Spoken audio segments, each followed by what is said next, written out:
Bea Alonso at Vincent Co present sa Pure Gold OPM Con 2025. Siyempre dahil si Vincent Co ang may-ari ng Pure Gold. Nakalagay dito Pure Gold OPM Con 2025 at the Philippine Arena.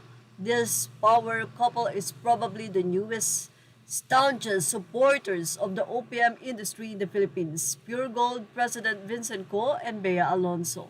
Attorney Bong Teodoro of the World Class Philippine Arena and Ivy Piedad of Pure Gold. Thank you for creating this milestone with Net25. Tila kinumpirma na nga nila Bea Alonso at Vincent Co ang kanilang relasyon dahil sa kanilang PDA or Public Display of Affection. Makikita kasi ang holding hands at nakahawak pa si Bea Alonso kay Vincent Co. Hindi naman lingid sa mga netizen at ang ayon nga sa iba or sa nabasa nating update before ng billionaire, kung di tayo nagkakamali, ay engaged na nga ang dalawa. Bilyonaryo, I mean. Article. But anyway, narito ang naging opinion ng mga netizen. Ano nga ba ang naging say nila?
Sabi nga ng mga netizen ay sobrang bagay na bagay sila Bea at Vincent Co. Sana nga daw ay ending na ang dalawa.